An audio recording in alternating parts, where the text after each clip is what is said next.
Hello बच्चों, let's see the question.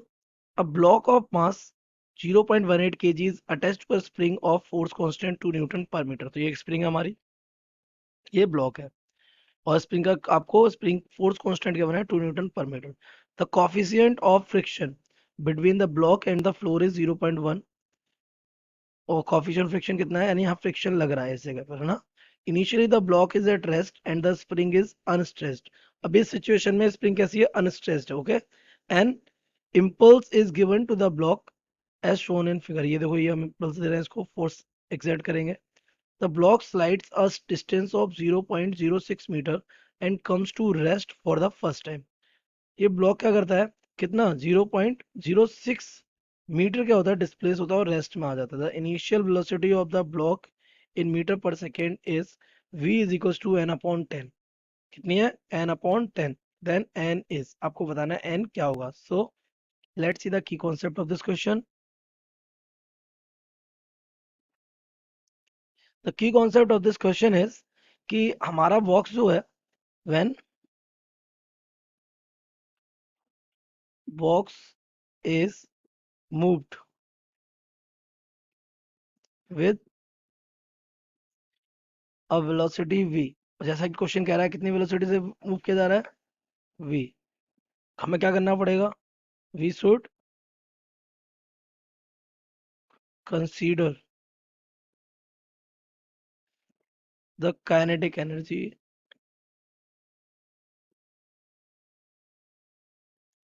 of it. हमें इसकी काइनेटिक एनर्जी कंसीडर करनी पड़ेगी, बट काइनेटिक एनर्जी को फ्रिक्शन, क्योंकि यहाँ फ्रिक्शन लग रहा होगा, फ्रिक्शन क्या कर रहा होगा, reduce. So we will use your work energy theorem.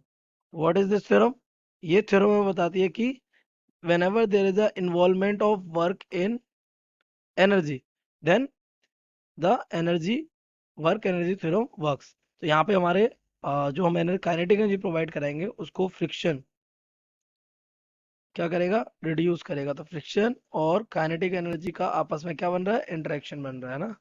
That's why we will use work energy theorem. So let's solve the question. हमें क्या दे रखा है यहाँ पर, एक इस तरीके से ब्लॉक, और ये हमारे सरफेस है, और ये हमारा बॉक्स था. ठीक है, बॉक्स में ये स्प्रिंग लगी हुई थी, कोई दिक्कत ही नहीं थी. अभी जब हम इस पे क्या लगाएंगे, इम्पल्स देंगे इधर से, तो ये हल्की सी क्या हो जाएगी, कंप्रेस होगी. ये कुछ इस टाइप से आ जाएगी. ओके. और बॉक्स आ जाएगा हमारा यहाँ, ये हमारा यहाँ पे आ जाएगा बॉक्स. ओके. और ये डिस्प्लेसमेंट वो कितना बता रहा है, ये डिस्प्लेसमेंट कह रहा है ये है 0.06 मीटर. इतना ही बता रहा है. Yes, 0.06 metre. और ये आके रेस्ट में आ जाता है. तो इस जगह पर आपको बताइए, ये स्प्रिंग भी क्या हो चुकी है, कंप्रेस. तो इसमें कौन सी एनर्जी होगी, पोटेंशियल एनर्जी. और हमने कौन सी एनर्जी प्रोवाइड कराई थी, काइनेटिक एनर्जी. तो इस पॉइंट पे आके पूरी काइनेटिक एनर्जी कन्वर्ट हो गई होगी किसमें, पोटेंशियल एनर्जी में, है ना. तो here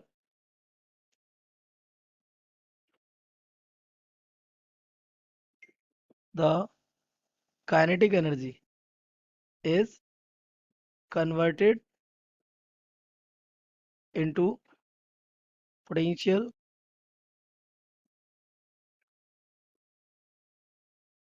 energy of the spring. And एक बहुत इंपॉर्टेंट काम और हुआ है क्या, क्योंकि यहाँ पर फ्रिक्शन वर्क कर रहा था. क्या वर्क कर रहा था, friction.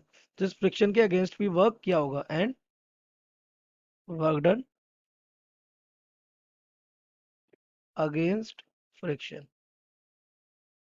So by work energy theorem, अगर हम वर्क एनर्जी थ्योरम यहाँ यूज करें, तो हमारी टोटल एनर्जी कितनी रही. वर्क ने क्या किया, तो हमारा जो वर्क डन था, हमारा जो वर्क डन था बेटा, उसने काइनेटिक एनर्जी को रिड्यूस किया, माइनस कितना, जितना पोटेंशियल एनर्जी बची है उतना. तो ये हमारी काइनेटिक एनर्जी का रिडक्शन हुआ, पोटेंशियल एनर्जी हमारी स्टोर हुई, और जितना रिडक्शन हुआ वो कौन बन गया, वर्क डन. ये बात आपके समझ आ रही होगी. तो अगर हम इसकी इक्वेशन लिखें, तो वर्क डन किसने किया, फ्रिक्शन ने. तो ये वर्क डन किसकी वजह से है, फ्रिक्शन की वजह से. काइनेटिक एनर्जी किसकी है, ब्लॉक की है. और पोटेंशियल एनर्जी भी किस में स्टोर हुई है, ब्लॉक में, यानी कि स्प्रिंग में हुई है. कोई प्रॉब्लम नहीं।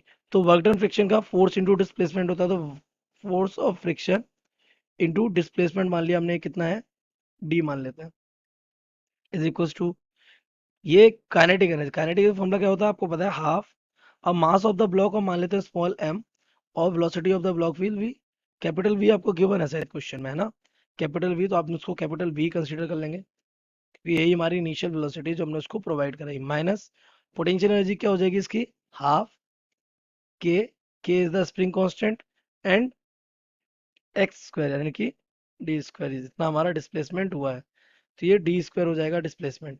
हम डिस्प्लेसमेंट को एक्स भी कंसीडर करते हैं, कोई प्रॉब्लम वाली बात नहीं। अच्छा, फोर्स ऑफ, अब यहाँ गिवन क्वांटिटीज लिख देते हैं जो हमें गिवन है ना, हमें फोर्स ऑफ फ्रिक्शन पता है क्या क्या होता है, म्यू एस एन, ये हमारा फोर्स ऑफ फ्रिक्शन होता है, और mu S N will be mu S M G, ये फोर्स ऑफ फ्रिक्शन है हमारा।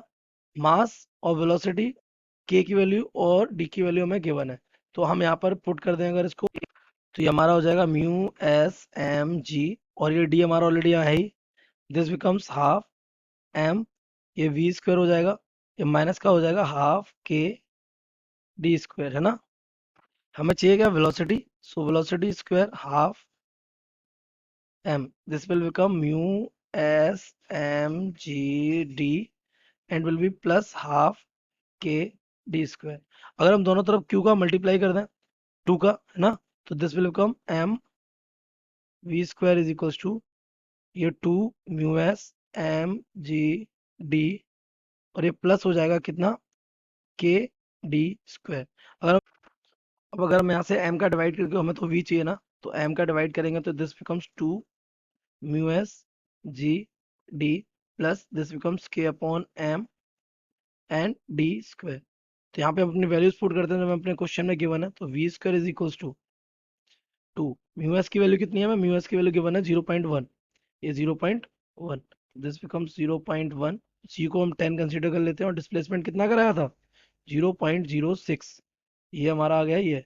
के की वैल्यू में गिवन थी कितनी, 2 न्यूटन पर मीटर, मास कितना गिवन था हमें 0.18 केजी, और डिस्टेंस हमें 0.06 इंटू 0.06 समथिंग ये है। तो ये कैलकुलेशन काफी इजी है, ये हमारा कितना हो जाएगा 1, और ये चला जाएगा इतना, तो 0. This become 6 to the 12, 0.12 plus ये चला जाएगा यहाँ कितना टाइम्स, 3 टाइम्स, तो 3 से ये चला जाएगा कितना टाइम्स, 0.02 टाइम्स, और 2 जो हो जाएगा 4, तो दिस बिकम 0.04, तो वी स्क्वायर इक्वल क्या आ जाएगा 0.16, यहाँ से v क्या आ जाएगा, v will be 0.4 metre per second, but हमें v नहीं चाहिए था, तो हम v, हमें गिवन है क्वेश्चन में v इज इक्वल टू कितना, n अपॉन 10, तो आपको वैल्यू किसकी चाहिए थी, n की, तो यहाँ से v कितना आ गया हमारा 0.4 is equal to on 10, so the value of n is given by कितना 4, तो n की वैल्यू कितनी है 4, so the value of n is 4।